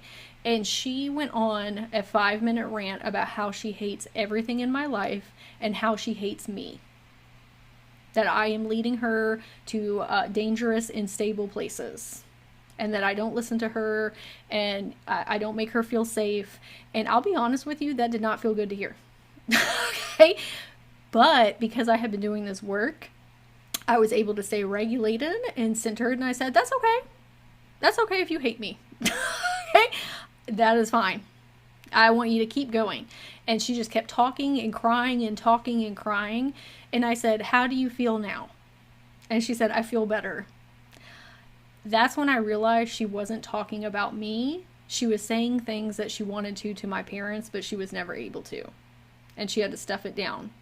She was so angry at not being taken care of in the way that she needed to be and never being able to express that. And thank goodness that she felt safe to do that with me, so that both of us could release all of that resentment that we were feeling. She didn't mean anything about me, but it felt like that. And that's, emotions can feel very intense, okay? It can be very scary and spooky, but that's where, if you understand attachment styles and reactions and why these things are happening, you start to realize, oh, this isn't actually coming from me as an adult, it's coming from my inner children, and I can help them work through that. Am I still going to have to experience it in my body to release it? For sure. But it doesn't mean anything about me, and it doesn't mean I'm not successful or not going to get my manifestations. This is an opportunity to release things that have been pent up in our body that are causing reactions, if I just take 5 or 10 minutes to work through it with them. So the bigger observant procedure here, okay, I don't like using procedure, that sounds medical, but the guide, okay, when you are talking to your inner children and it turns into like a big emotional thing, the main points that we want to convey to them is, you're safe. We were at the beach and I'm in my room at home. I said, hey, look around. There's nobody here.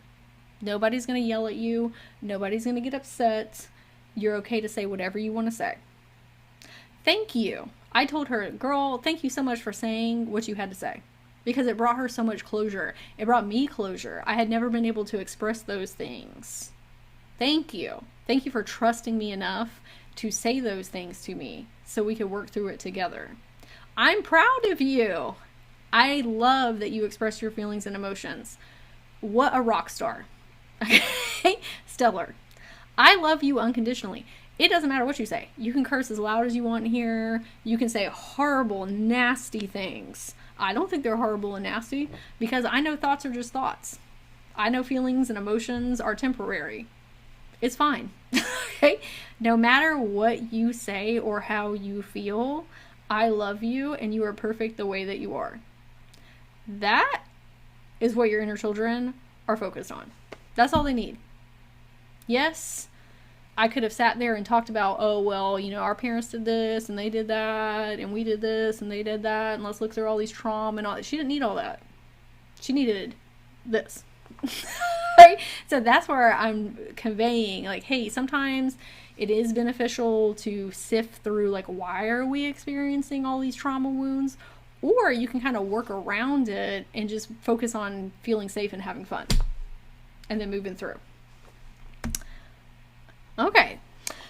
Asking age-appropriate questions is very important, because you are coming from your logical and analytical adult mind, and your kids are sitting over here so confused, like, what are you talking about? I don't even understand what you were asking. And I'm going to tell you how I got these questions so you can see how really easy it is to formulate them. But I want to show you what that looks like in real time. So the trauma wound that we're going to focus on with these questions: feeling responsible for everyone else's emotions. That is a big one as a light worker and an empath and a neurodivergent girly, okay, or person. I see that all the time, which leads to burnout, okay, and resenting people. Even though we do love helping people, we're like, get everybody away from me. So I want you to envision that we are talking to the same 5-year-old, 10-year-old, 15-year-old, and 20-year-old, and the same person. But we're going to ask different questions for their level of consciousness. So a 5-year-old, a question that you would ask them: do you think it's your job to make everyone happy? Simple. Okay? Do you think it's your job to make everyone happy? A technique that you would use with a 5-year-old: storytelling and play therapy. In your imagination, or out here in reality, either one. Use puppets, dolls, or stuffed animals to model that everyone has their own feelings and it's not their job to fix others. Create a character who learns how to take care of their own heart first. Simple, silly. Okay? It needs to be imaginative and playful the younger the child. Okay? Now, the 10-year-old version of somebody who's experiencing this. What do you do when someone around you is upset? Do you feel like you need to fix it? See how that's a little bit more elevated in consciousness level and going a little bit deeper into the subconscious and psyche and in methodologies. So what you might do with them, drawing or emotional mapping. Invite them to draw what their feelings look like versus someone else's. Again, symbolism with kids is really important. If you do exercises with them like this, when they're out and about on their own or your own while you're going through life, and then you catch yourself doing that, your 10-year-old will start to see the difference of how to differentiate through symbolism and drawing. If we are doing activities like this, we have to give them a tool and a technique. So a 15-year-old. Do you feel responsible for keeping the peace or making everyone feel better, even when you didn't cause the problem? And their method might be journaling or somatic check-ins, introducing body awareness tools like placing a hand on your chest and asking, is this mine? Teaching self-affirmations: I can care without carrying. I can observe without absorbing. And lastly, we have our 20-year-olds. Do you ever walk into a room, feel the vibes are off, and instantly start trying to fix it, even if no one asked you to?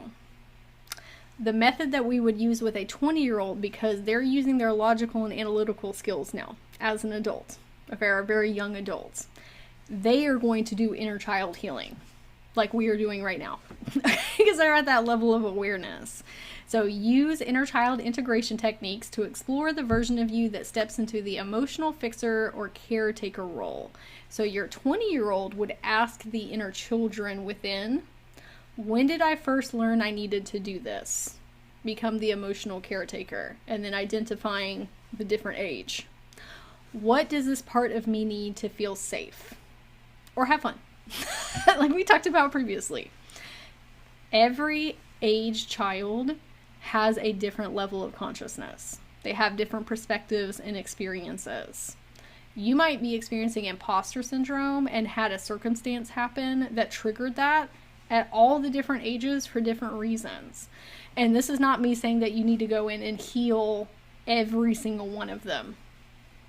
This is you simply asking, what's the trauma wound I'm experiencing or area of focus for manifesting? How far back can I remember? Okay, let's heal that one. Or let's help them move forward. That radiates out into all the other inner children. They're all in there observing. They're all watching. They're all listening. And even though it might be an age-appropriate technique for, let's say, a 15-year-old, you are healing so much trauma energy in your body that you may not need to have to go in and work with the other kids on that one particular thing. Okay? You would be surprised at how much movement you can have with simply one memory, with one behavioral pattern or trigger or trauma. Okay, how far back can I remember? Let's focus on them. Okay, but you can see they need different tools and techniques and different questions, especially the younger ones. Simple, simple, simple, simple. Fun, fun, fun, fun, fun. This is where, again, storytelling is really important, because the younger the inner child, the more whimsical it needs to be. And it needs to be read out to them like a narrative. So, me personally, I watch a lot of anime, I watch cartoon movies, I listen to Dungeons and Dragons campaigns because they're fantasy based, talking about dragons and elves and unicorns and goblins and what have you. Reading fantasy books, playing video games, looking at pictures on Pinterest. If you do all these things, not only is it going to help you connect with your inner children and become a better channeler and energy healer, you're going to see it reverberated out in your outer reality. Like, life as a whole is going to be more rooted in these realms of existence. I live a very whimsical life.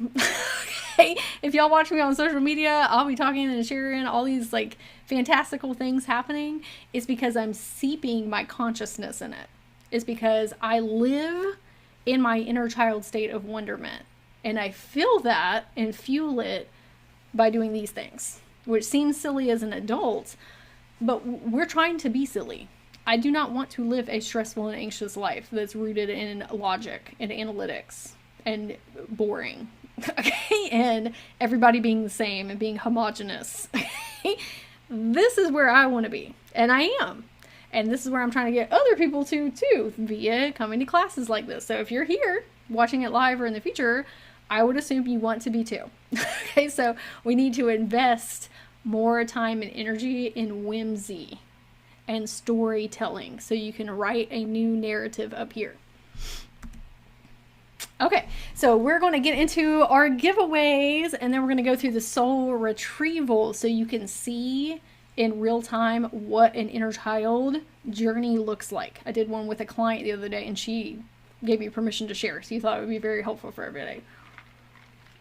So before we get into the giveaways, I do have an inner child healer mentorship that is available if you want to expand upon these concepts. If you have that calling within your soul of doing it for yourself, doing it for other people, offering sessions or your own mentorships, but you want to enhance the skill sets that you have in your inner standings.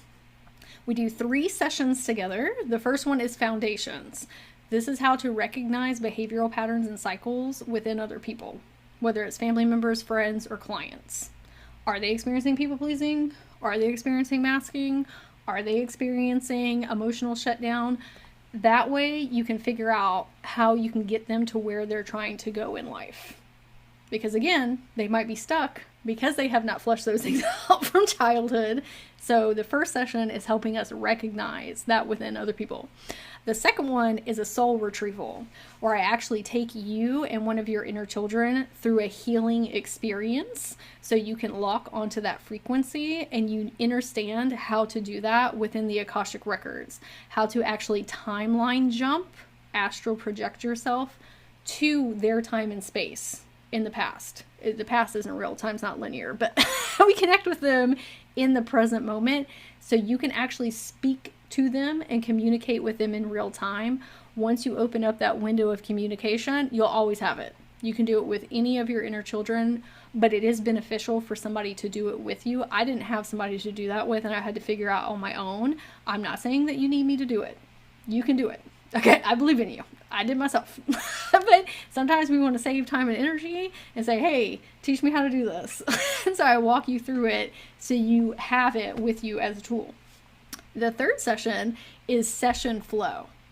This is how do I set up a session for somebody else, a client, a family member, or friends. How do I do my marketing? How do I do my social media? How do I talk about this and the benefits and the results that people get? It's how to articulate what you are doing to others, okay, or for others. So if you're interested in this, you can find more information on my website, magicwithsage.com, or reach out to me on social medias, Magic with Sage. Okay, now our giveaways. Excuse me. The first one we have here is for the Magic Money Quest. This is helping you, excuse me, let me drink some water. My throat chakra. The Magic Money Quest. This is helping you with your relationship with your finances, because a lot of people have money wounds that started in childhood. And again, when you are connecting with inner children and helping them heal, you got to come at it in a different lens than you as a logical, analytical adult. So the way that I teach it is connecting with magical archetypes. So not only are you supporting your relationship with your finances, but you're also learning about the mage, magician, wizard, witch, sorceress, enchantress, and alchemist. These are energies that you can embody in your life and project to other people through your social media, through your energy healing practices, just the ways that you navigate throughout the world. They are activations, so you're going to learn what each of those archetypes, thoughts, and perspectives are on money to help you magnetize more of it into your life in magical ways. Okay, it's very fun. It's great for your inner children. And it teaches you storytelling techniques. All of the channelings that I do are much like a movie, are much like a little kid's story. Okay, there's all these different arcs and cycles and life lessons and decipherings and symbolism and interpretations, and it's teaching you how to do that as well for yourself or for others. So we're gonna give one away here. I'm gonna pull up my randomizer. So bear with me for one moment. And if you receive one of the giveaways and you have already registered for one of these, just send me an email, magicwithsage@gmail.com, and we'll do a switcheroo for you.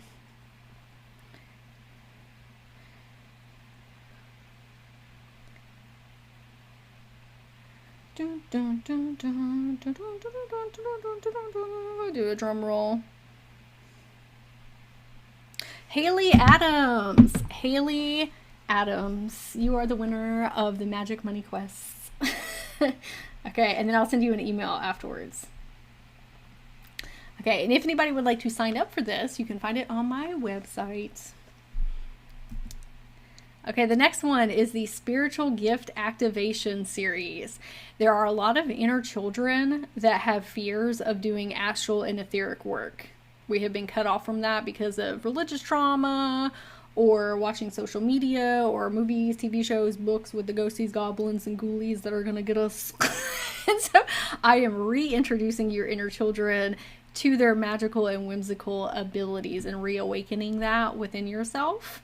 And we do that through connecting with the unicorn, dragon, fairy, elf, phoenix, mermaid, and tree spirits.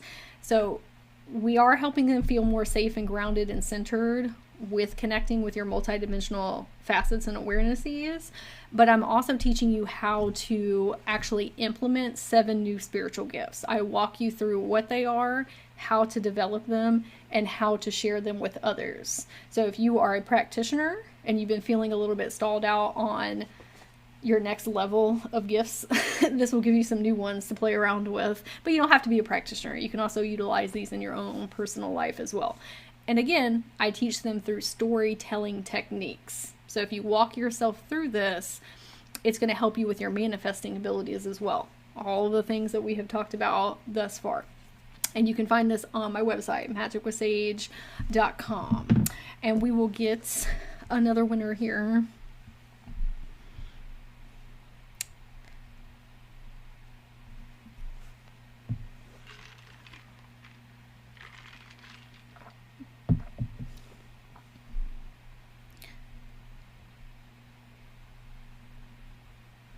Okay, it's thinking. It's processing. Okay, Nikki C. Nikki C. You are the winner of the Spiritual Gift Activation Series, and I will email you afterwards. The Psychic Development Workshop. This helps you with your channeling abilities. I'm teaching the art of symbol interpretation. Our brain processes images 60,000 times faster than words. Where people get tripped up in reading other people's energy fields or your own energy field, it can be very confusing. Like, what is my spirit team saying? What do these signs and synchronicities mean?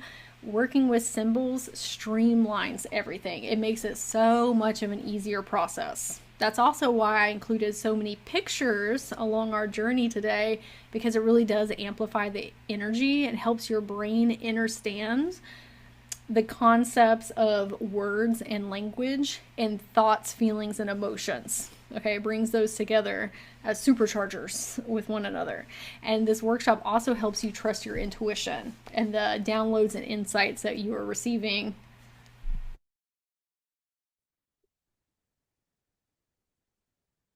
Okay, our next giveaway, we have our Psychic Development Workshop. This supports you with your channeling abilities through the art of symbol interpretation.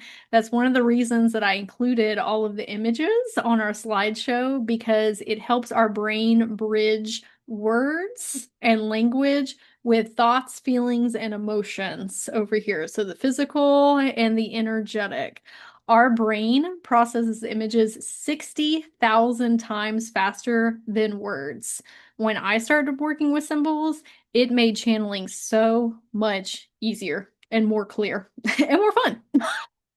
I am a huge proponent of working with images while you are reading your own energy field or somebody else's energy field. Even if you don't see them in your mind's eye, that's okay. You can also have the gift of clear sentience, where you are feeling images in your body. That's the clear psychic sense I have. And so even if you don't see them, it doesn't mean that you won't be able to utilize these skill sets. It will also help you with trusting your intuition and the downloads and insights that you're receiving from your spirit team, your ancestors, your inner children, your different incarnation. It streamlines everything and helps you make sense of the information that is flowing to you from source. And we do it in a really fun exercises like we have been doing today. And you can find this on my website, magicwithsage.com. So our winner for the Psychic Development Workshop is Shilpi. Shilpi, you are the winner of the Psychic Development Workshop, and I will be messaging you after our time together here. Okay, we have one more. Okay, book a one-on-one call with me for a quantum leap activation. These are 1 hour sessions where we meet on Zoom and we speak with your spirit team, whether that is your higher self, your inner children, your different incarnations, to help you figure out how to create forward movement in your life if you're feeling stuck or you want to work on your psychic development gifts one-on-one, talk about astral, etheric work, shamanic practices, priestess modalities, how to grow your spiritual business, anything kind of in the woo-woo metaphysical realms that you are wanting to shift in your life. I would love to support you with that. I also have 3 and 6 month mentorships through the Quantum Leap activations if you are wanting to receive longer term supports. And you can find these on my website, magicwithsage.com. Now, today I'm giving away an hour session with me. And so the winner, I was calculating it while we were on our break. The winner of our one-on-one session is Tabitha. Tabitha, you have the 1 hour private session. And I will be reaching out to you after our time together. Okay, and if anybody would like to sign up for any of these, they are open and available through my social medias. Now we're going to get into a soul retrieval. This is the one that I did with a client. And our biggest takeaways from this are going to be, oh, we don't have to necessarily sift through all of this really heavy and dense trauma and focus on the problems and the challenges. I can have fun with my inner children, and then that be it. Yes, ma'am, or yes, sir. So even though this is a journey that I led someone else through, it's going to have a multitude of insights and downloads for you and your inner children, and tools and techniques for you to take with you in your own adventures as well. Okay, and we'll see why symbolism is important in here with images, storytelling, narratives, everything that we have talked about thus far. Okay, so she originally was reaching out to me to help her with manifesting. She was feeling very stuck in her life. And what she was wanting to bring more of is consistent and larger amounts of cash and clients. Consistent, larger amounts of cash and clients. She is a spiritual entrepreneur.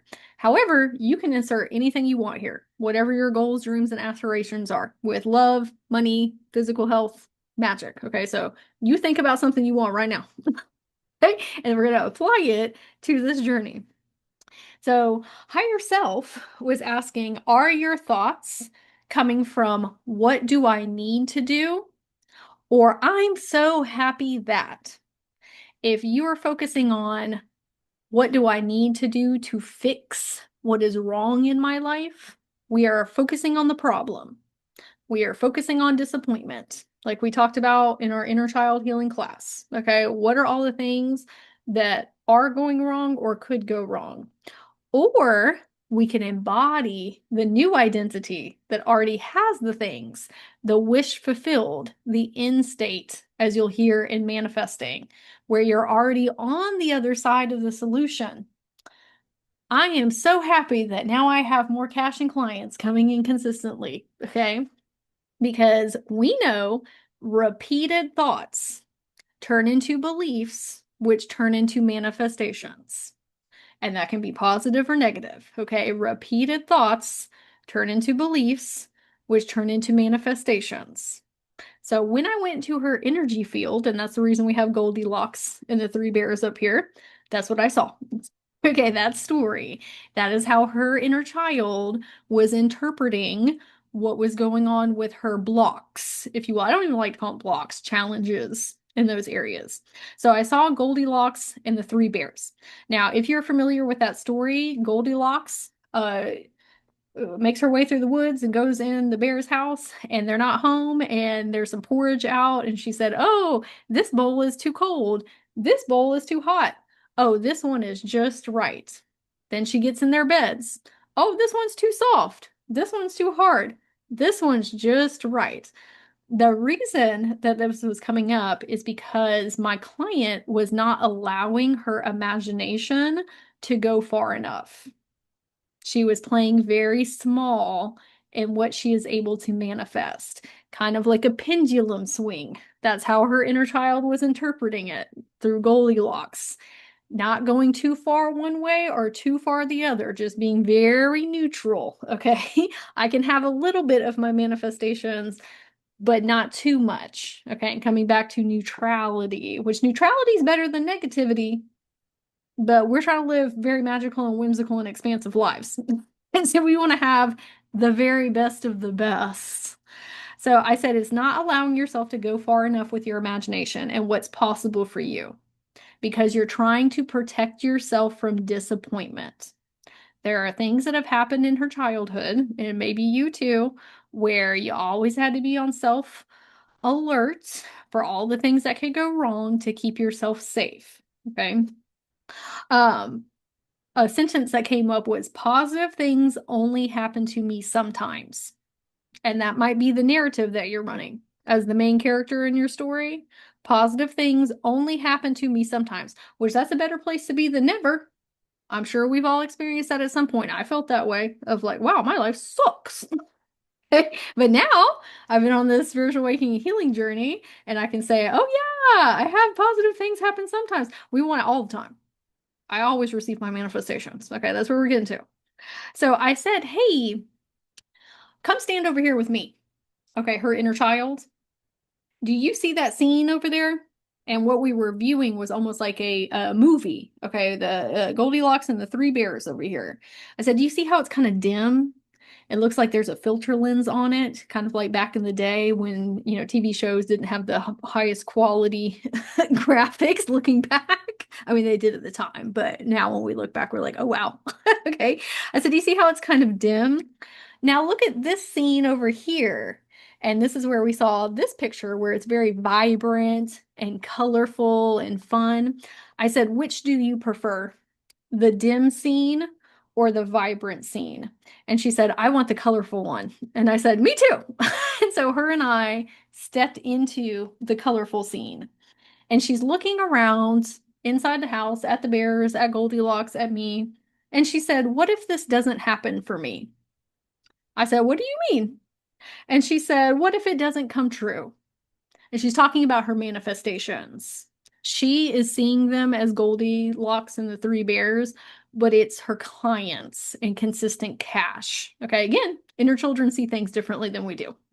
Okay? So what if it doesn't happen for me? What if it doesn't come true? And I said, how would it not? We're experiencing it right now in the present. What are you talking about? We're here together. And she said, but this isn't real. I said, oh, you have your imagination backwards. Okay. What we are trying to get our inner children on board with, this is reality up here. Everything that you are experiencing in your outer circumstances right now that is non-preferable, that came from here first, whether it is your conscientious doing or not, whether it is your behavioral patterns, your triggers, your cycles, what you were taught through life. All this stuff out here is a regurgitation of that story that you're playing up here. Again, maybe not because of your own fault, but it's in there. Okay. So I said, your reality is here and your imagined reality is out here. Because when kids hear imagination, they think a plaything, something that's not real. It's made up. No, this is reality. Out here is imagination. Imagined reality. You are bringing it forth from your creator skills, but it all starts up here. I said, what you're doing is weighing your outer circumstances against your self-worth. I said that to my client, not the inner child. She would not understand that. I said this to my client. I said, you are making everything outside of you mean something about yourself when all it is just an old story that you don't prefer to run anymore. Change it. Okay, which is what we're about to do together. So her inner child said, well, how do I change the story? I said, catching your thoughts in the liminal spaces is what I told her adults. Okay, and what I told the child was taking a better look at your thoughts throughout the day. It is very easy to expand your imagination in meditation. When you're sitting there and you're chill and you're grounded and centered, it's not so easy throughout your day to day because there's variables, there's circumstances, there's kids, there's bills, the 3D is triggering. It's very easy to get into catastrophizing and negative what ifs and things just going awry and the disappointment. That right there is where we can make huge differences in our life if we're being more mindful of the in-between spaces. I said, we need to write a new story in our minds, is what I told her inner child. So I said, how would you like to do that? Because symbolism and images is so important with children. And I said, how about we take those lightning bugs? Because she was seeing a whole bunch of them up here. I said, how about we take those lightning bugs and we put them in a magic bottle and we turn them into something else? And she said, I don't want to trap the lightning bugs. And I said, okay, that's understandable. We'll do something else because we don't want to do something that they don't feel comfortable with. And I get that, not wanting to trap the bugs. So this is when we saw a bunch of stars above her head. up in the sky. And I said, I want you to take one of those stars. The stars are her thoughts. Okay, what she is thinking about herself and her life. I want you to take one of the stars out of the sky and I want you to hold it in your hands. What is it saying to you? And she said, I'm not good enough. I'm not good enough. That can turn into a completely different thought depending on what you have going on in life. For my client, I'm not good enough turned into why are my programs not selling? And that's why she was coming to see me because she was having some challenges in that area. Great programs, but they're not selling. And I said, okay, what's another thought? And she said, what can I do to help my program sell? That's a better thought. That's an elevated thought, but it's still coming from lack. It's still coming from unworthiness. It's asking the question from a problem. And if you ask a question from a problem, you're going to get a problem result. Okay, and just end up manifesting more of it. So I said, how do you think that we can help the star shine? How can we help the star feel better about itself? The thought. And she said, I want to give it a hug. I said, great, I love that. Let's give it a try. So she was holding the star and squeezing it really tight. And I don't know if you've ever seen Super Mario Brothers, where Mario jumps on one of the concrete blocks and a yellow star pops out of the box and it's rainbow and illuminated and it's twirling around. That's what the star did. So we were transmuting and alchemizing the thought into something else. It was going through a transformation experience. And, oop, where did my notes? I said, what did the star turn into? And this is when she looked at me and said, I love that I am helping so many people transform their lives. They love paying me large sums of money. I have new and returning clients showing up to connect with me every day. They are telling all their friends about me and they sign up to work with me too. That is coming from the solution, not the problem. Focus on the problem, you get more of it. Focus on the solution, you get more of it. I said, how does that make you feel? Carrying those things instead. And she said, I want to have a dance party. I said, okay, great. Dance parties are super fun. So this is when her inner child invited all of her current clients and her future clients to have a dance party. And I said, how do you think the star feels? The thought. And we looked over and the star was dancing with us. It was on the ground, hopping all around with everybody. And I said, because we have experienced this in your reality, you are going to experience it in your imagination, your imagined reality out here. And she started to say, oh, but that's not real. And she stopped herself. I was super proud of her. And she said, oh, it has to happen because I already experienced it. I'm experiencing it right now. And I said, yes, that is what we are teaching you. Your outer reality will not change until you change your inner reality and what you are focusing on. So I said, do you know when people create a television show? Let's say that you are the creator of Sesame Street. Okay, you thought of all the characters up here in your mind and the storylines. You have to send your thoughts to somebody who will write you a script. Either you write it or they help you write it. And then you have somebody produce it and edit it. And then they send it to a team to figure out how to sell it to a channel, PBS. Okay, PBS has been airing Sesame Street forever. So they bought it. And then they set up a day and a time for everyone to watch it on your television. That is what is known as the bridge of events. This is you having a thought and things needing to catch up in the reality. Things have to work out in the cosmos and the universe, and then it comes into fruition. Okay, that's what we're all taught in spirituality. Okay, you have a thought, and then let reality catch up to your manifestations. I said, but that's just the belief. That doesn't have to be your reality. That's just what we have all been programmed with. I said, what if You could live stream Sesame Street from your mind straight to people's televisions 24/7. There is no lag time. It's instantaneous. She looked at me and said, I don't want to be an instant manifester. And you might be holding this belief too, unawareingly. I do not want to be an instant manifester. I said, why? And she said, because I know that I still have negative thoughts. And if I'm still having negative thoughts and I am an instant manifester, I will harm myself or I will harm somebody else. I said, that is totally valid. I completely understand that. That is okay that you're feeling that way. And I know that feels like your truth. And we can all understand that, right? Because we know we all have negative thoughts and catastrophizing and what ifs. Like, oh, what if one of those slips through the crack? And then something awful happens. And so I said, okay, this is what we're going to do instead. We are going to say, my positive thoughts. My positive thoughts are supercharged, and they are the only ones I manifest instantly. They're the only ones I manifest instantly. Maybe some of those stars, those thoughts and beliefs that are up here in the sky, maybe they need a little bit more time to cook. maybe, maybe they need a little more time to simmer. They need some more love. They need some more TLC. What we're doing is infusing more magic and whimsy and joy and empowerment and confidence into the stars.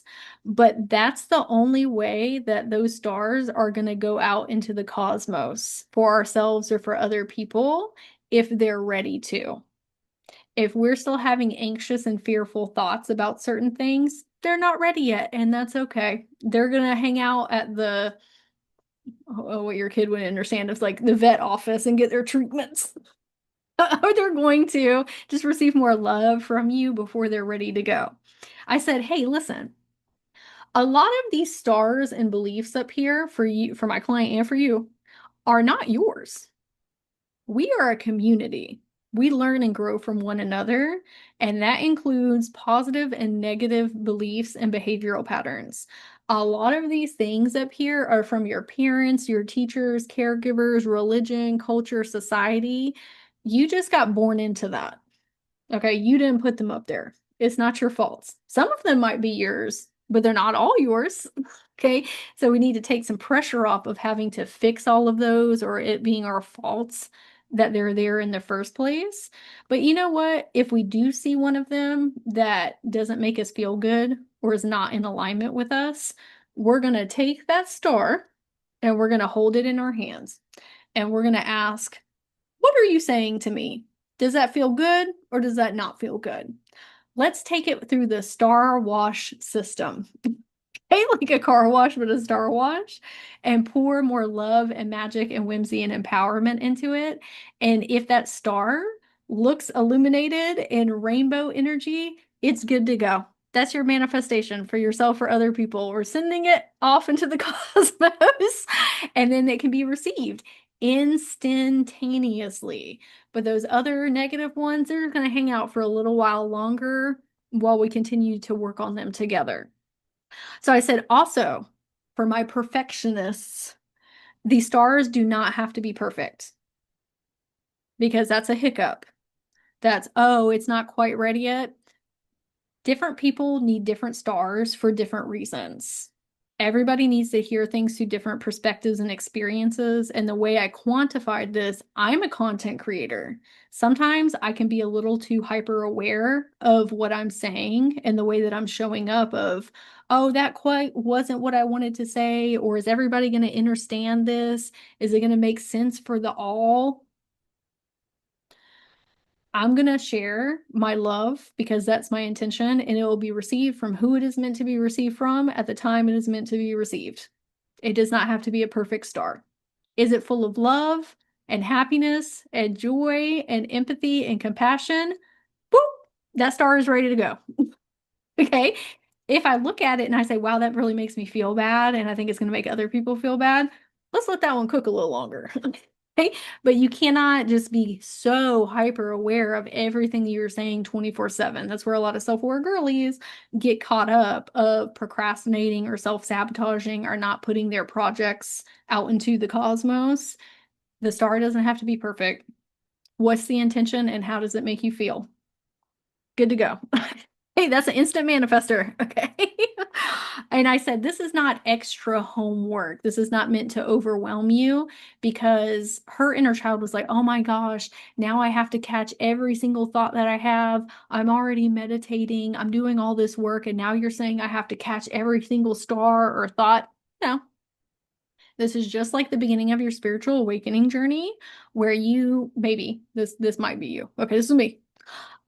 I had almost all negative thoughts, stress, anxious, fearful. It was very, very difficult for me to change my thought patterns. I didn't even know they were thought patterns in the first place. Like, I didn't even know they were negative thoughts. I thought that was just life, and everybody was experiencing that. But as I went through my spiritual awakening journey, I said, oh, wait a minute. I have autonomy, I have sovereignty. I don't have to listen to that thought.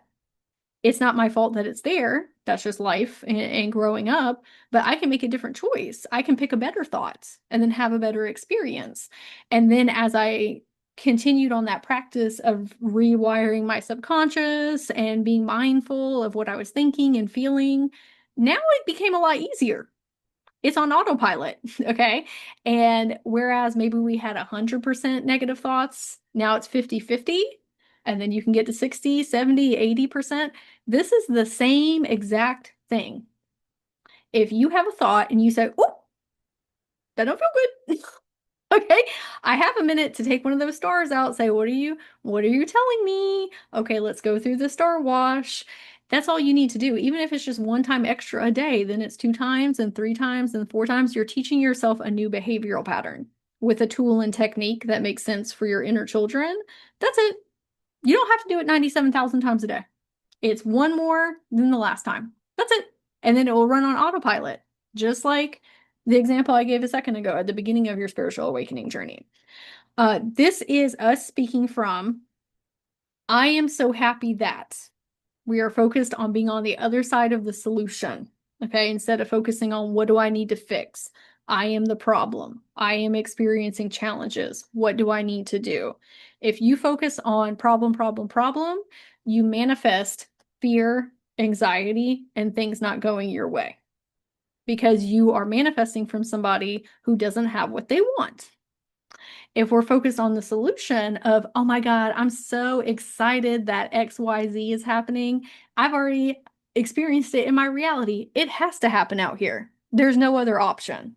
You're already experiencing that with negative manifestations. You're just not seeing it through that lens of what you're doing. Okay. If we flip the script and we say, oh, the same thing goes for positivity and optimism. I experience it up here and then I get it out here. That's how it works. You have had, and I'm not saying you, just you as a collective, okay? You have manifested a bunch of negative things around you, potentially, maybe, okay? Because you have been thinking about it in your reality so much. You have invested so much time and energy and awareness in the what ifs and the negative thought patterns and the catastrophizing because of the inner child fear of disappointment and being in survival mode. That's a safety mechanism. Repivot your imagination. How incredibly amazing could everything go in life? Way more so than I'm even thinking right now. How far can I take these thoughts? Just expand, expand, expand, expand with your star in your hands. Okay? And you will see it outside of you. I have done these processes with myself and have manifested absolutely incredible things once I understood the full scope of what was going on. And that is why I'm teaching this class today. So you can see, oh, in one instance, it sounds kind of complicated because there's so moving parts. It's literally connecting with your inner children, having fun, helping them feel safe, going on exploratory, discovery, imaginative journeys with them. It's going to expand what is possible for you with signs, synchronicities, miracles, opportunities, experiences, magical things happening for you, especially if you're saturating your mind with fantasy, all those things we talked about, anime, cartoons, Dungeons and Dragons, guided meditations, unicorns, phoenixes, okay, elves. It really pushes the boundaries of your consciousness and what you're able to receive, okay, and living a more whimsical reality. And that's why tangible exercises like this are really important for your inner children, because this makes sense to them. All of that adult stuff I was telling you about behavioral patterns and central nervous system and attachment styles, like, I don't care about that. They care about Goldilocks and the Three Bears. They care about star system washes. They care about making money potions. Okay? That is so much more simple and fun and easy for them. And then you may not even have to dig through all that trauma and the limiting beliefs and the behavioral patterns and sifting through all that like Sherlock Holmes.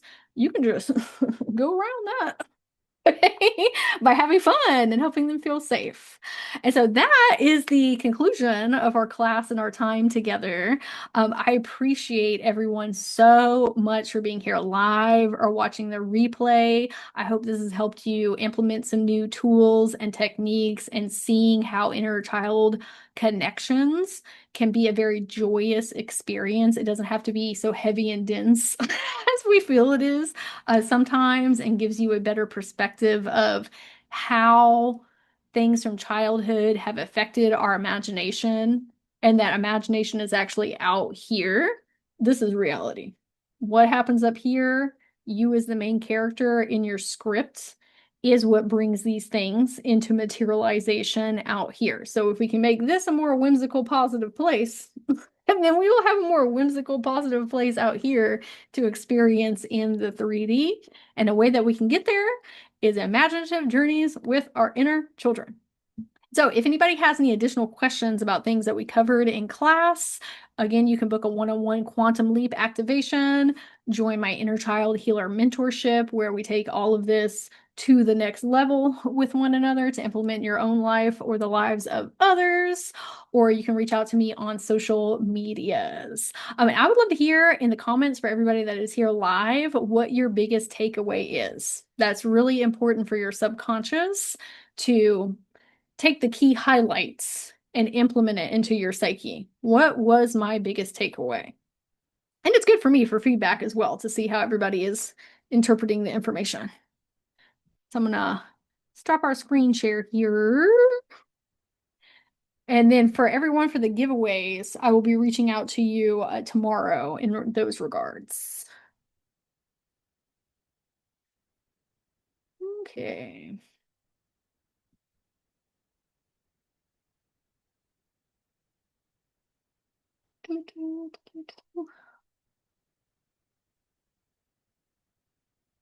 Thank you so much and for holding the space in this class. Yay! I'm glad you enjoyed. I feel super inspired to play more again. I love to hear that. Yay. Playing is where it's at and having fun. It was amazing. I love all your emojis you added there. Thank you so much. It was awesome. I didn't really have any expectations, but this exceeded times, I think that's a billion. All the zeros. Thank you. Thank you. That your outer reality begins within. Every single reminder hit home. The idea that it doesn't matter how I feel, I always receive my manifestations. Yes. Huge takeaway for our inner children today. We're not weighing if we're good enough against our manifestations. Girl, I always get what I want, period. Okay. It doesn't matter if I'm on my saddies or my happies. Thankful. I'm grateful to experience this free class. My big takeaway today was that I can reach my inner child through my imagination and go bigger with my inner child interactions. Absolutely. I had a few ahas, but I love the confirmations that someone I look up to, you, lives in so much whimsy, and it's possible for us to. Yes, that is why I'm on here teaching this class. I know a lot of us are experiencing magic in our lives, but as somebody who lived a very challenging experience in the first portion of my life, I want to give an example of where we can get to. I have been wondering what my blocks are, and I realized I have very much, I'm not, because I didn't earn it, I have not had the opportunities to earn it because I have not worked hard enough. Yes, that is a behavioral pattern that we need to get out of with, girl, I'm exactly where I need to be and who I need to be. Period. We can work on our central nervous system reactions and our attachment styles so we feel better in the day to day and be in our imagination. but it's not us having to prove anything. I was watching with my husband, and our biggest takeaway was treating reality like imagination and treating our inner children mind like reality. Yes. Also, not taking my inner child to black space when I was scared of the dark. Yes, we want to take him to light, bright, airy, open spaces when we are going into meditation and connecting with them. Absolutely. Yes, that one too, that our manifestations will come in no matter how we feel. Keep on reiterating that to yourself. No matter how I feel, I always get what I desire. Especially because I work my butt off. Yes, we want to get off that hamster wheel of once I put in enough effort, then it'll pay off. Mm, I exist and I am the creator, and what I birth from my reality with my illuminated rainbow stars as an instant manifester. That's it. Okay, everybody. I love y'all so much. I hope you have the most magical day with you and your inner children, and I will see you next time. Bye.